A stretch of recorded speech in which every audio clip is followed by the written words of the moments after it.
마태복음 8장 16절과 17절 말씀을 봉독하겠습니다. 저물매 사람들이 귀신 들린 자를 많이 데리고 그에게 오거늘 말씀으로 귀신들을 쫓아내시고 병든 자를 다 고치시니 이는 선지자 이사야로 하신 말씀에 우리 연약한 것을 친히 담당하시고 병을 짊어지셨다 함을 이루려 하심이더라. 아멘. 오늘 신학 정립은 이스라엘 호칭의 신학. 창세기 보겠습니다. 창세기 32장.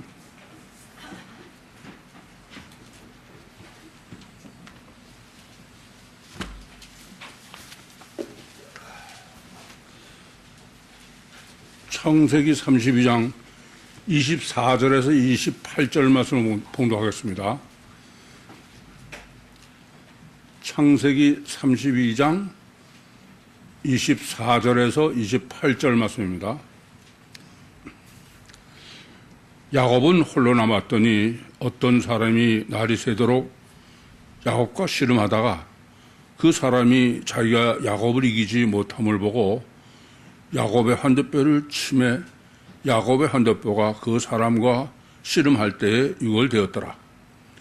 그 사람이 가로되 날이 새려 하니 나로 가게 하라.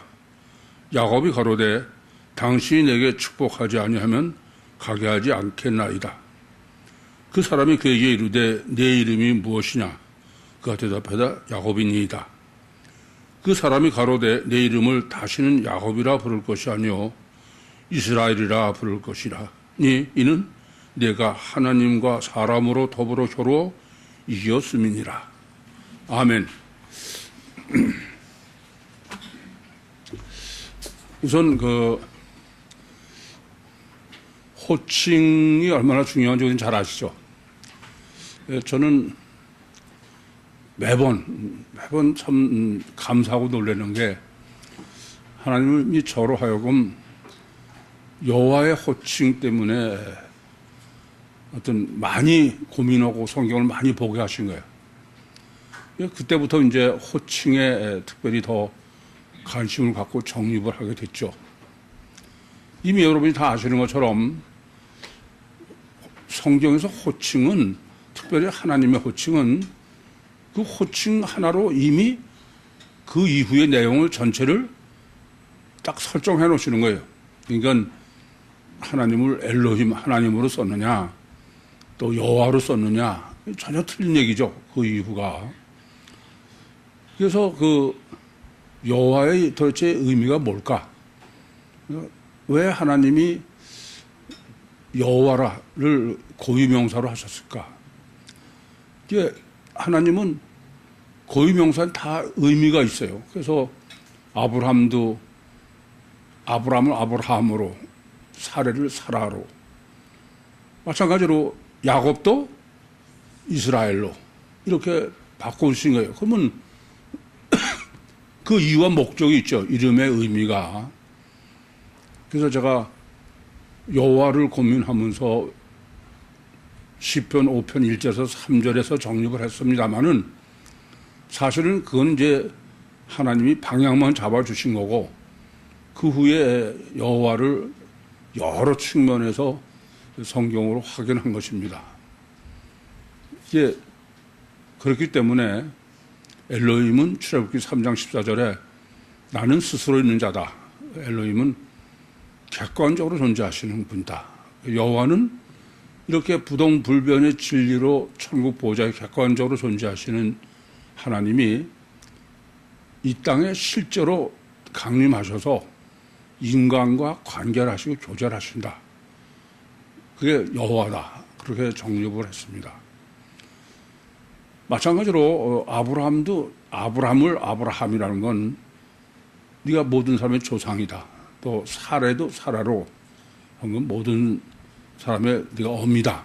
그래서 사라로 했고 또 하와도 창세기 3장에 보면 모든 사한자의 어미가 된다. 그래서 하와라고 했다. 이렇게 고유명사에는 의미가 있고 그걸 강조하는 것은 성경 해석에 이건 그야말로 절대로 중요합니다. 성경적 신학을 바로 정립 못한 많은 이유가 있는데 그 중에 전 제일 첫 번째가 호칭이라고 생각해요. 호칭을 바로 정립하지 못하면은 성경에서 그 이하를 전혀 잘못 해석하는 거야. 그래서 호칭 신학이 절대다. 예수님께서도 마태복음 16장에 바요나 시몬아 너를 이게 알게 하는 혈육이 하나님 계신 내 아버지다. 그러면서 너는 베드로라. 시몬을 베드로로 바꿔주신 거죠. 그래서 이름의 의미의 신학은 가히 성경 해석엔 절대다. 그런 중에 이 이스라엘이라는 건요, 여러분, 이 야곱을 이스라엘을 바꿔주셨는데 이 이스라엘 신학을 정립하지 못하면은 성경이 어떤 때는 야곱을 쓰고 어느 때는 이스라엘 써. 오늘 지금 본문도 24절부터 28절까지 그 짧은 가운데 야곱은 거의 10번을 썼어. 그러고선 이스라엘은 한 번 쓴 거예요. 그럼 왜 바꿔주셨고 또 그러면 바꿔주신 의미를 바로 알아야 여러분들이 성경을 볼 때 지금은 왜 이걸 야곱으로 하셨나, 지금은 왜 이스라엘로 하셨나. 여러분들 성경 보면서 베드로를 시몬으로 표기한 경우와 베드로로 표기한 건 여러분이 보면서도 틀리게 이미 보시는 거야. 그러나 마찬가지로 사실 성경에 가장 많이 이름이 거론된 사람이 야곱이에요. 근데 그 야곱이냐 이스라엘이냐 이 정립은 성경을 올바로 해석하고 정립하는데 절대 문제다. 그렇게 이해하시면 됩니다. 그래서 오늘 야곱 이스라엘의 호칭 신학을 정립하는 거예요. 그러면 먼저 이스라엘 신학을 먼저 정립해야 되겠어요.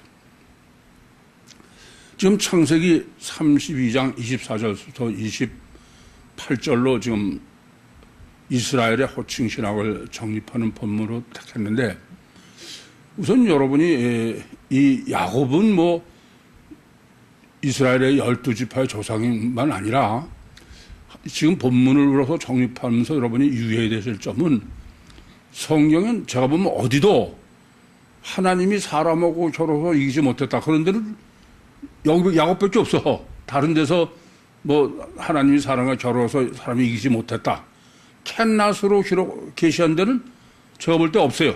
여기밖에. 그러니까 사실 창세기 24장 32장 24절에서 4절부터 28절은 보통 중요한 게 아니죠. 안 그렇습니까? 근데 더 문제가 되는 게 있어요. 더 문제가.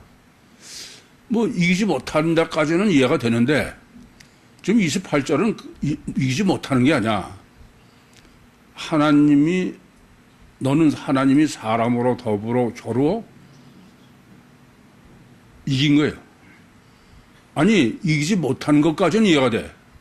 하나님이 이기지 못하기까지는 해놓을 수 있어. 근데 사람이 하나님을 이겼다는 거야. 이건 큰 문제예요. 만약에 사람이 하나님을 이겨봐. 그러면 하나님의 속성이 전능이 절대인데 그럼 하나님보다 더 전능자가 돼. 안 그래요? 이건 보통 강조법이 아닙니다. 물론 번역에도 문제가 있습니다. 그래서 오늘 본문을 통해서 실제에 있어서의 그 구약 성경의 가장 중요한 인물 이름이라고 하면 이스라엘일 수 있어요. 우리 야곱은 쉽게 압니다. 야곱은 어떤 거예요? 출생할 때 지 형의 뒤꿈치를 잡고 나왔다 그래서 야곱이죠. 근데 이스라엘은 지금 보시는 대로 하나님과 겨루어서 이스라엘이 이긴 거야. 야곱이 이긴 거예요. 지금 이기지 못할 정도가 아니고 아예. 이건 말이 전혀 안 되는 얘기입니다. 하나님한테 이긴 게 누가 있다는 거는 그건 큰일 날 문제야. 우선 번역에도 문제가 있지만 보통 강조법이 아니다. 그것으로 이스라엘 호칭 신학을 정립하도록 설정해 놓은 것이다. 이렇게 이해하시면 됩니다. 그러니까 다시 말씀드리지만은 성경 전체에서 하나님과 인간 관계에 있어서 하나님이 인간이 하나님을 이겼다. 그건 빼놓더라도 하나님이 인간을 이기지 못했다. 캔낫. 여기밖에 없어요. 이건 얼마나 본문이 강조하는 것을 먼저 염두에 두셔야 됩니다. 그럼 왜 하나님은 야곱으로 설정해서 이렇게 하셨을까? 이거부터 생각해야 되죠. 그래서 지금 창세기 32장 24절부터 28절까지를 바로 정립을 하시려면 제일 먼저는 방금도 하나님의 속성의 전능성에 대해서 말씀을 드렸지만은 하나님의 속성의 제일이 뭐예요? 전능성입니다. 뭐 사랑이고 무슨 뭐 공이고 그건 아니에요. 전능하지 않으면 다 성립하지 않아. 그러니까 하나님의 속성의 제일 첫 번째는 더 말할 거 없이 전능성이야. 그런데 전능성의 신학, 본문은 그건 먼저 전능성의 신학을 정립하라는 거야. 근데 우리는 전능성의 신학은 뭐로만 생각하고 있냐면은 하나님은 뭐든지 다 하신다, 할 수 있다. 전능이니까 그렇게만 하는 거야. 근데 이미 세미나 때 다 정립해드려서 여러분은 이 의미를 다 알고 계시지만은 이건 하나님은 근데 본문은 뭐라고 되냐면 어떤 사람이라는 것은 천사죠. 그것은 그 후에 보면 하나님이에요. 하나님이 야곱과 씨름하다가 야곱을 캔나서 이기지 못했다고 합니다. 그럼 뭐 하나님의 이기지 못한 것이 전능성의 모순이 되면 모순이 된다고 생각하니까 사람들은 하나님이 이길 수 있는데 져셨다고 그러는 거죠. 근데 성경은 아니에요. 하나님이 이기지 못한다. 일 수 없다고 합니다. 그래서 먼저 하나님의 전능성의 신학을 정립하라. 전능성의 신학은 둘을 정립해야 전능성의 신학을 정립하는 것이다. 하나는 하나님은 불가능이 없다. 그게 전능성의 제일이죠. 그런데 동시에 하나님의 전능성은 캔낫의 전능성을 정립하라는 게 본문의 의도야. 캔낫은 뭐예요? 하나님이 할 수 없다. 그런 게 전능의 말이 되느냐. 그래서 뭐 이건 세미나에 다 정립해드리니까 간단하게만 말씀드리는 거야. 그거는 하나님의 전능성은 하나님이 할 수 없도록 설정해 놓으시면 그다음부터는 할 수 없어야 전능이지. 할 수 없도록 전능 설정해 놓으시고 그 다음에 하셔. 그러면은 앞에 설정을 모순이 되는 거죠. 그래 안 그래요?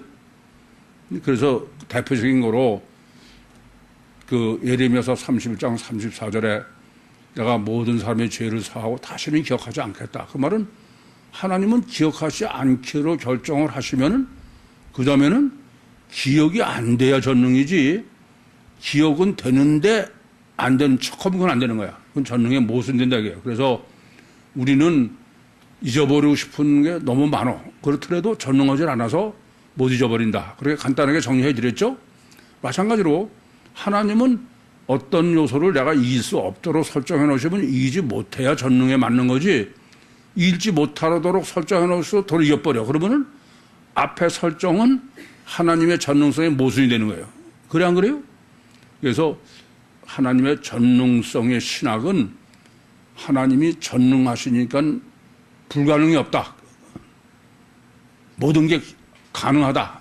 그게 전능의 첫 번째고. 그런데 전능의 두 번째는 하나님이 할 수 없도록 설정하시면 할 수 없어야 전능이지 할 수 없다고 설정해놓고선 다시 하실 수 있으면 그건 전능의 모순이다. 그래서 캔의 전능성과 캔낫의 전능성을 정립해야 그래야 하나님의 전능성 신학의 완성이다. 아시겠죠? 그래서 지금 어떤 사람이 야곱과 씨름하다가 어떤 사람이 야곱을 이기지 못한 캔낫 이기지 못함을 보고 그건 하나님이 어떤 건지는 모르지만은 이기지 못하는 것을 설정해 놓으시면 그다음부터 못 이겨야 그게 전능이지 이기지 못하게 해 놓으시고선 이겨버리면 그건 앞에 거는 전능의 모순이다 그랬어요. 그런데 그 이기지 못한 캔낫을까지는 좋아. 그런데 28절 보겠습니다. 다 같이 봉독합니다. 시작.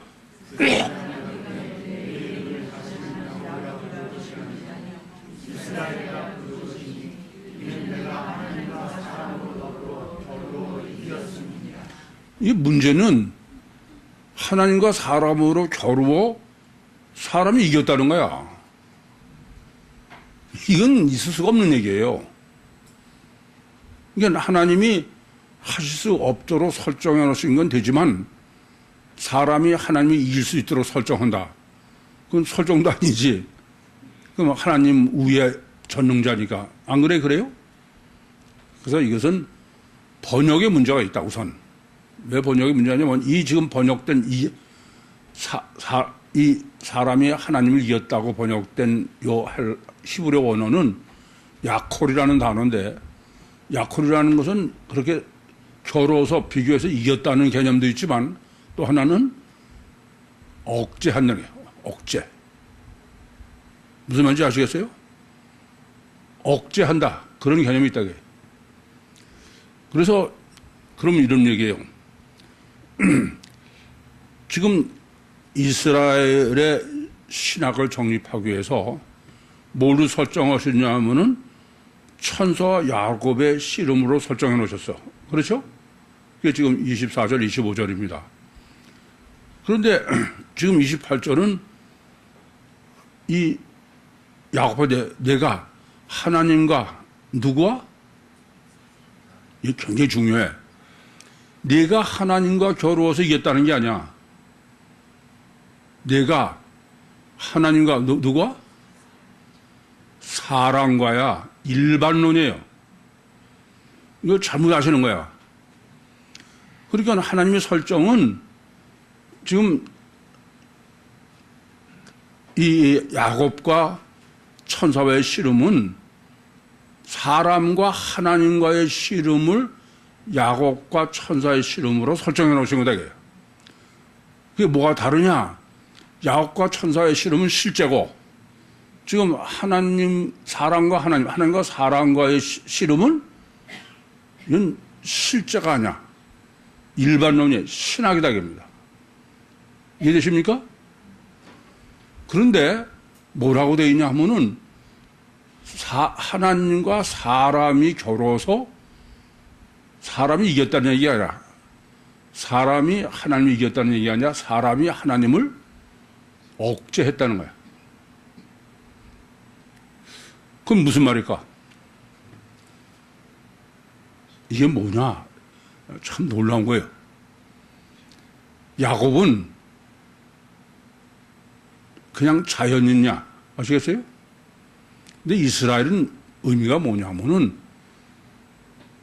육체 우선 이중체야.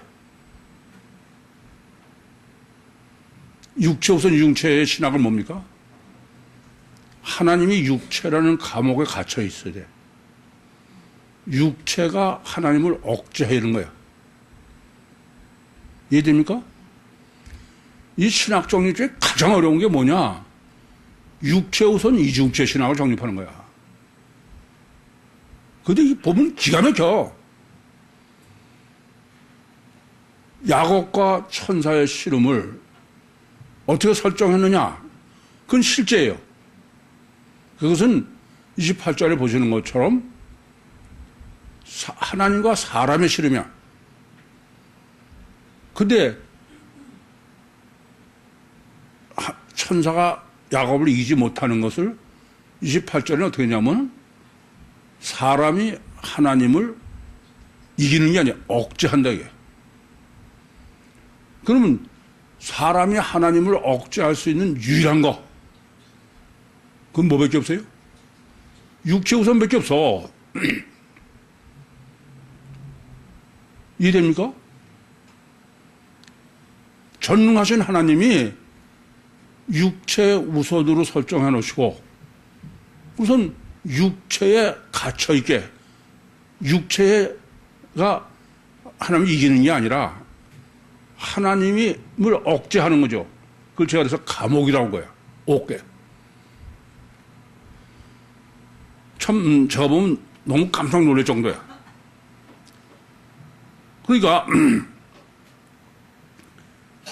지금 야곱을 이스라엘로 바꾸신 것은 야곱은 그럼 무슨 의미예요? 아담 우선 단일체 이중본능이야. 이스라엘은 이중체 이중본능이야. 설정이 예, 저는 물론 이 야곱 신학을 정립하고서 이중체, 이중신학을 정립한 건 아니에요. 근데 저는 창세기 2장 7절에서 정립했어.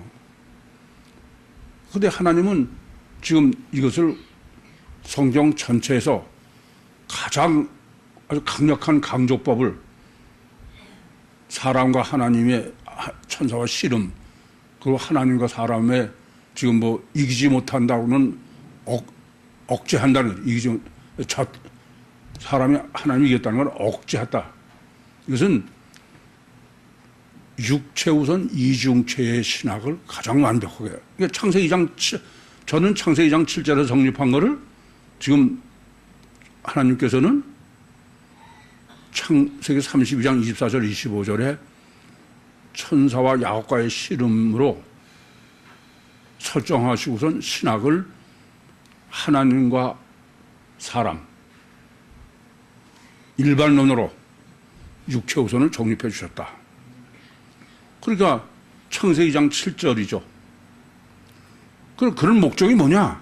목적은 하나님께서 사람에게 영, 주체인 육체 우선 이중체의 주체인 영에 대해서는 하나님이 마음대로 못 하신다. 그건 이미 세미나 때 다 정립해 드렸죠. 그것은 내가 해만 되지 하나님은 못하게 해놨다 이거예요. 그것이 cannot, 이기지 못하게 해놨다 그랬어요. 그게 왜라고요? 인격적 관계 때문에. 그러니까 성경 전체를 여러분이 해석하고 정립하는 데는 이게 보통 중요한 게 아니야. 우선 육체 우선 이중체 신학을 정립하지 못해가지고서는 성경 해석은 아예 불가능해요. 두 번째는 하나님의 전능성, 전능하신 쪽의 전능과 텐낫의 전능을 정립하지 않고는 그건 성경 해석 전혀 불가능합니다. 그건 뭐 7일 창조도 안 되고 다 안 돼. 세 번째는 하나님과 인격적 관계를 성립하지 않고는 성경 해석은 전혀 불가능해. 그냥 전능성으로만 하면은 마치 예정론처럼 뭐 하나님 마음대로 다 하시는데 뭘 그래. 그렇게밖에 안 되는 거예요. 그래서 인격적 관계를 정립하지 못하면은 그건 절대로 안 된다. 따라서 지금 이 창세기 32장 24절에서부터 28절이 어떻게 설정되어 있냐 하면은 지금 24절, 25절은 창세기 1장의 전능성의 신학. 28절은 뭐의 신학? 육체 우선 이중체. 창세기 2장 7절의 신학이야. 그리고 이 전체의 목적은 창세기 2장 18절부터 25절. 하나님이 독처하는 것이 좋지 못해서 아담을 돕는 배표를 지으라. 그러고서는 여자를 창조하신 게 동물의 이름이 아니고 그건 뭐라고요? 영적인 인격적인 관계, 화목. 그걸 그대로 야곱의 호칭 신하고 지금 본문이 정립해 주셨다. 이해되십니까? 이게 아주 워낙 이건 중요하니까 일목요연하게 딱 쥐고 있어야 돼. 그래서 본문을 제가 이스라엘의 호칭 신학으로 정립했다. 그렇게 말씀드린 거예요. 따라서 지금 28절의 논리는 이 야곱을 뭐 9번이고 10번 썼어. 24절부터 28절까지. 이것은 단일체 이중, 원죄를 범한 단일체 이중 본능이죠. 그 야곱이 주 형하고 다루고 이러는, 지지 않으려고 그러는 거, 그게 야곱 아닙니까?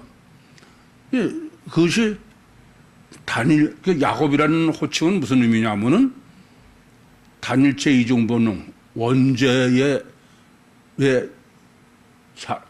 그 야곱, 그런 의미예요. 그럼 이스라엘은 뭐라고요? 이중체 이중 본능이야. 마치 이런 거죠.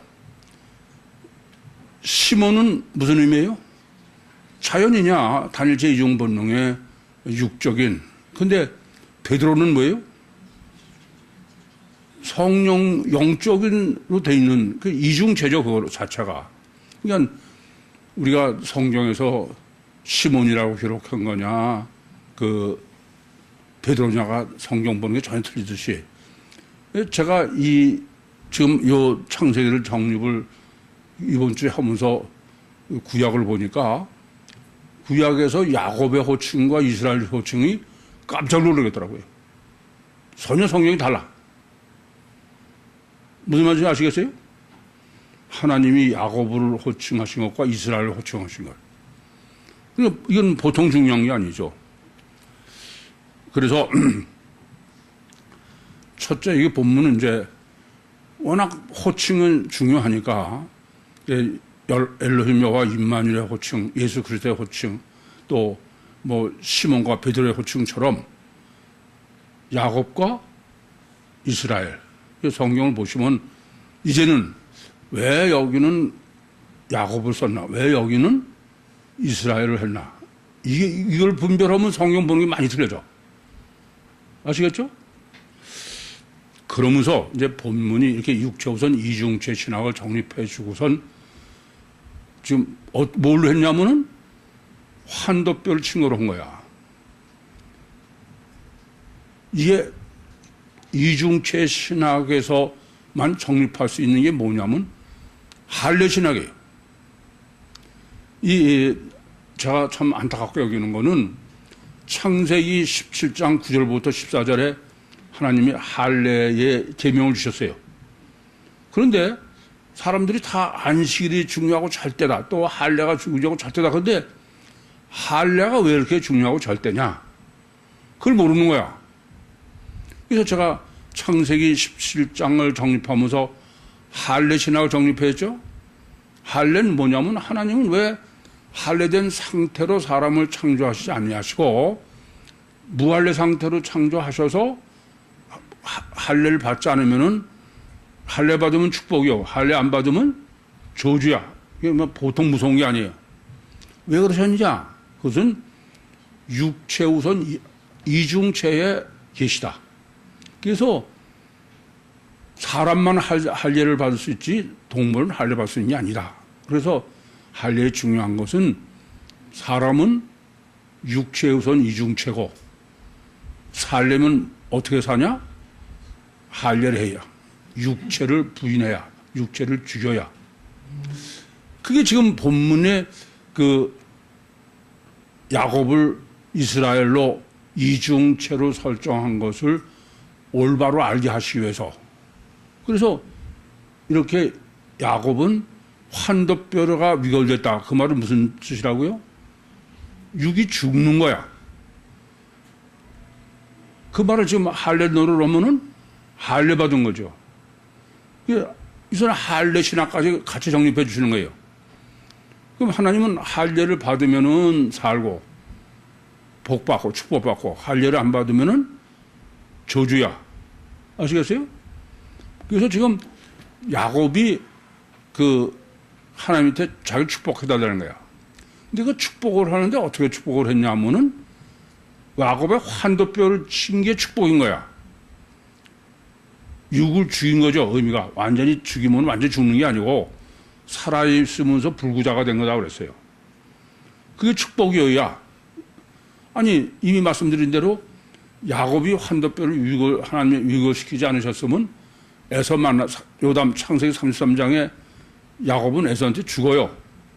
근데 야곱이 환도뼈가 위골돼가지고서 에서를 만날 때 뭐 7번 땅에서 잘했다 그러지만은 사실은 하반신 불수가 돼가지고 하반신을 못 질질 끌고 가니까 맵약한 에서가 야곱을 쓸어안고 울고 화해했다. 그렇게 표현됐지만 실제는 뭐냐면 하나님이 야곱을 축복하신 것은 육체 우선 이중체, 지금 바로 이스라엘로 하시는 거야. 거기에 뭐 때문에? 할례를 받아서야. 할례를 받는 게 실제가 뭐다? 환도뼈를 위골한 거예요. 이해되시죠? 그래서 또 말씀드리지만 할례는 이중체에 해당되는 얘기지 단일체에 해당되는 게 아니야. 안 그래, 그래요? 그래서 지금 야곱은 이렇게 야곱을 이중체 신학으로 설정해놨다. 그것을 확인해 주는 게 뭐냐면은 환도뼈 위골로 축복을 받았는데 창세기 33장에 죽지 않고 사는 거예요. 이해돼요? 그런데 이것이 할례 신학을 정립한 거라는 걸 우리가 잘못 알까봐, 그걸 모를까봐 기가 막히게 설정해 놓으신 게 창세기 34장이야. 34장이야. 창세기 34장은 어떤 거냐면은 야곱이 에서한테 사기쳤어. 내가 에서 뒤로 따라가가지고 그래서 에서한테 가겠다 그래 놓고서는 무슨 안 간 거죠. 세겜에 가서 거다가 장막을 치고 거다가 밭을 사고 양 우리를 다 재놓고 이렇게 해서 아예 갈 생각이 아니죠. 그래서 이제 디나가 나갔다가 그 세겜의 족장의 아들한테 성추행을 당해서 그래서 그 야곱의 아들들이 뭐라고 하냐면 이스라엘에 거기 창세기 44장 이스라엘이 수치당했다는 거야. 이중체 이중 본능에 할례를 받은 사람이 수치를 당했다고 합니다. 누구한테? 단일체 이중 본능인 이방인 세겜 사람들한테. 그래서 사기를 쳐. 너희들 할례를 받으면 너희하고 여기서 남겠다. 그러고선 할례를 받고선 한참 고통할 때 가서 싹 죽여버린 거예요. 그건 뭐냐? 이중체의 할례가 죽으면 사는 거야. 이게 단일체의 할례는 이거 죽이면 그냥 죽는 거야. 무슨 말인지 이해됩니까? 너무 제가 보면 기가 막히게 놀라운 거는 지금 이 설정이 뭐냐면은 창세기 32장 28절이 이중체다. 이중체는 할례를 받는 게 상령이에요. 그런데 창세기 34장의 세겜 사람들은 단일체야. 단일체의 할례는 그건 죽는 거야. 육체를 부인하면 그냥 그대로 죽는 거죠. 그래서 본문은 야곱을 이스라엘로 바꿔주시면서 할례 신학까지 같이 정립해 주시는 거예요. 이해돼요? 저는요, 할례 신학을 정립하면서도 말씀드렸지만, 난 의아해. 유대인들이 할례라면 얼마나 끔찍합니까? 근데 할례 신학을 전혀 하지 못한 거야. 그냥 할례를 받으면은 하나님의 백성이고 할례를 받지 않으면 이런 식이지. 근데 지금 창세기 32장부터 34장까지는 할례 신학을 아주 완벽하게 정립해줘. 아시겠습니까? 이제 여기까지 해보면 창세기 32장 28절은 단일체에서 이중체로 바뀌는 거죠. 왜냐하면 그래서 살고 복 받는 거야. 근데 만약에 안 바뀌었다 그러면은 세겜 사람처럼 죽는 거다. 이해되시죠? 무슨 말씀인지?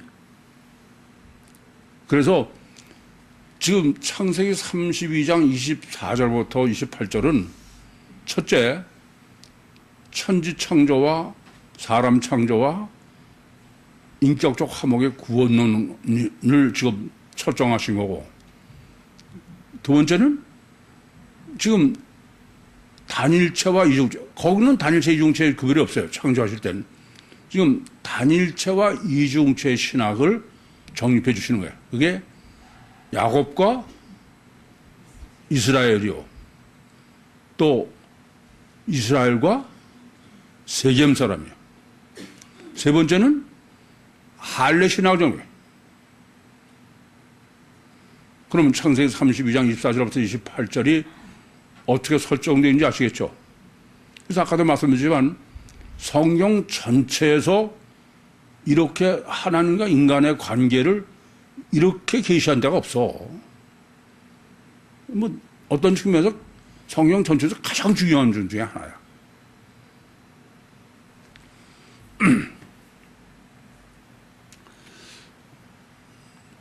그래서 그 이중체는 육을 죽는 게 사는 길이고, 그 단일체한테는 육 죽으라면 그냥 죽는 거예요. 그건 왜냐면은 육이 전부니까. 아시겠죠? 그러니까 우선은 여러분들은 다 우리는 이스라엘이 돼야 돼. 이중체가 돼야 돼. 두 번째는 할례를 받아야 돼. 육이 죽어야 된다. 그래야 산다. 본문 보겠습니다.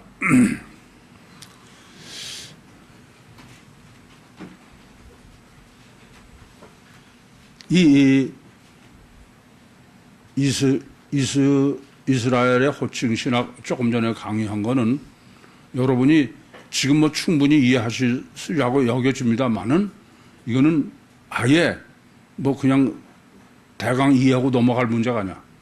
마치 하나님의 호칭처럼 완벽한, 이게 성경 볼 적마다 그렇게 봐야 되니까. 아시겠죠? 이건 단단히 내 자신이 정립해가지고 계셔야 된다. 그리고 이제 이 본문은 이미 앞에서 말씀드린 것처럼 설교에서도 이것은 그 문둥병 또 중풍병 또 열병은 실제적 사실이 아니다. 팩트가 아니다 이거예요. 이거는 신학적부터 명확하게 알아야 돼. 이게 마치 뭐 지난주에도 설교에서 정립해드린 것처럼 꼭 이런 거야. 마태복음상으로는 산상복음 하시고 내려오니까 딱 줄 서 있다가 첫 번째 사람 문둥병, 두 번째 사람 뭐 중풍병, 세 번째 사람 열병 이런 식이죠. 그 중간 아무것도 없어. 근데 그건 실제 팩트가 아니다. 신학 정립이다. 설정이. 그래서 이제 본문은 이것의 결론이 저물매로 시작된 거야. 그렇게 해서 정립을 완벽하게 하셔야 돼. 그래서 본문의 정립은 여러분들이 아까도 말씀드렸지만 인간은 첫째 예수 그리스도를 앞으로 복음서를 읽으실 때 그전에는 예수님한테 사람들이 다 몰려왔다 그러면은 예수님이 하나님이니까 그렇게 생각하기 쉬워요. 그렇지 않습니까? 근데 오늘 정립해 주는 대로 예수님을 뭘로 보고? 아니, 바알이든 하나님이든 상관없다, 그야. 그냥 내 병만 나면 돼. 불문곡지야. 에? 우리하고 똑같지 뭐. 여러분 안 그래요? 뭐 하나님이 되셨든 뭐든 상관없어 그냥. 내 병만 나면, 내가 부자만 되면, 내가 출세만 하면, 우리가 공부만 잘하면 이건 참 아까 설교에서도 말씀드렸지만 그 교회는 전혀 그런 교회가 아니에요. 아무리 좋아도 하나님이 주신 게 아니면 전 싫습니다. 그게 되기 전까지는 아직도 여러분 구육교인이 아니라는 사실을 아셔야 돼. 아시겠어요? 지금도 무슨 구육교인이라면서 그냥 다 있었냐? 많으면 좋고 뭐 그냥 다른 사람이 나한테 잘하면 좋고 아무리 잘해도 하나님이 그건 전 싫습니다. 그 경지에 가야 돼요.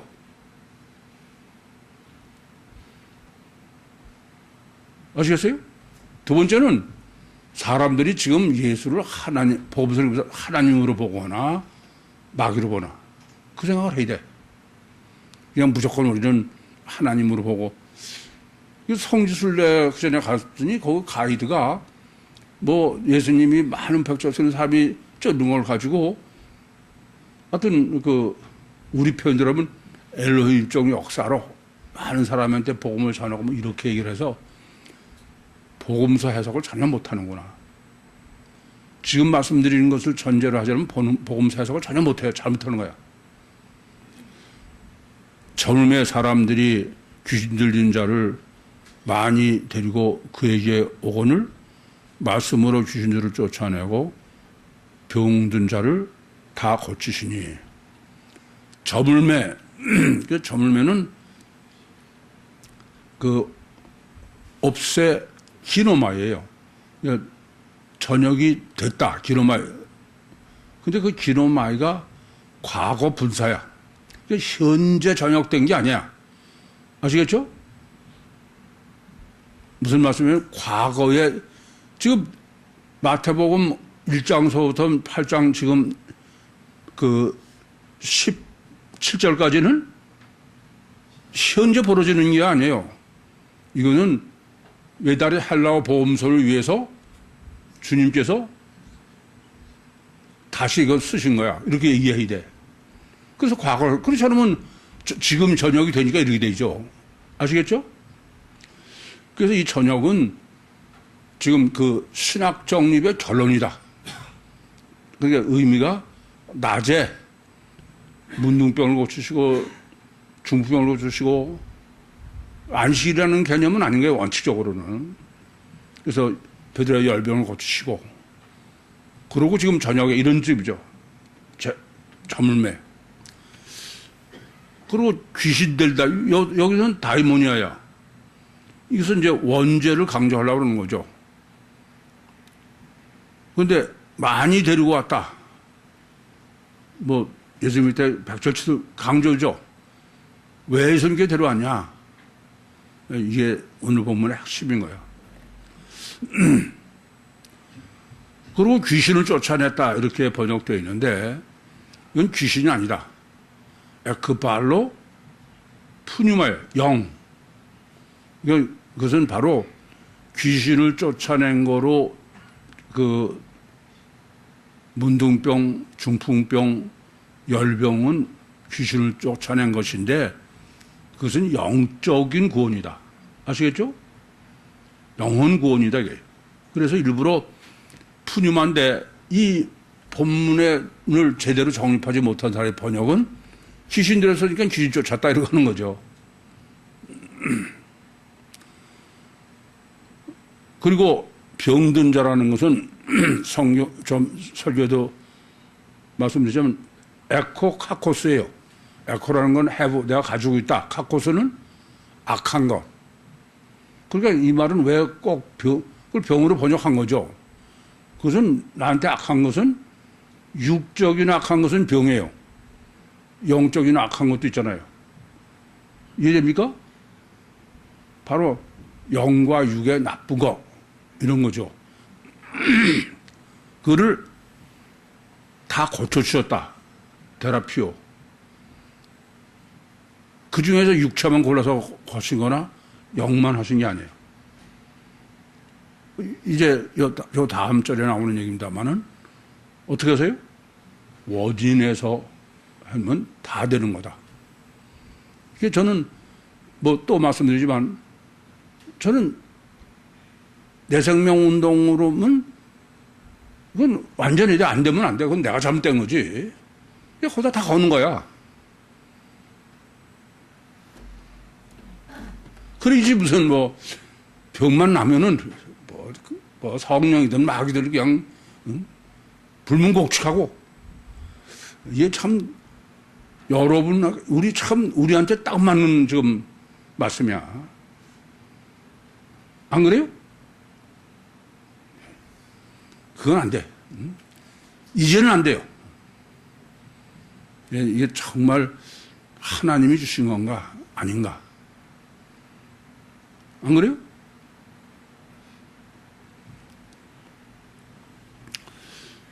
이에 선지자 이사야로 하신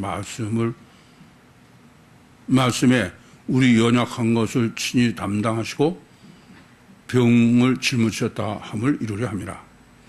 이에 포포스 프렐로비다. 이 오포스라는 것은 어떻게 방법, 어떻게 실제로 주님이 실제로 이루셨느냐 그런 얘기입니다. 이게 프레로우는 3인칭, 단수, 과거, 가정, 수동이에요. 가정법이라는 건 이건 여전히 신학이죠. 이사야로 하신 말씀, 레마야. 이사야를 통해서 하신 예언, 영적 말씀을 약한 것이 뭐라고요? 아스테네스. 마태복음 26장 41절에 마음은 온유하되 육신이 약하다. 그런 거지만 그것은 실제로 육이 강해지고 영이 약하다는 뜻이에요. 아시겠죠? 친히 담당하셨다. 그 말은 헤마스 람바노인데 이 람바노라는 것은 내가 취했다. 내가 받았다는 거예요. 그러니까 그 영적 약한 것을 주님이 접수했다. 그 말은 받았다는 것은 벌써 성령론 아니면 그건 설명 안 돼. 그건 뭐 더 설명 안 해도 다 하시니까. 그래서 병은 카코스가 아니고 이건 노소서, 이건 진짜 병이에요. 그런데 병을 짊어지셨다고 번역된 거는 바스타조. 이 바스타조로는 들어올리다, 끌어올리다, 업그레이드 시켰다 이겁니다. 그러니까 주님은 뭐가 업그레이드예요? 원인론으로 하시면은 영육간에 다 완전히 치료되는 거야.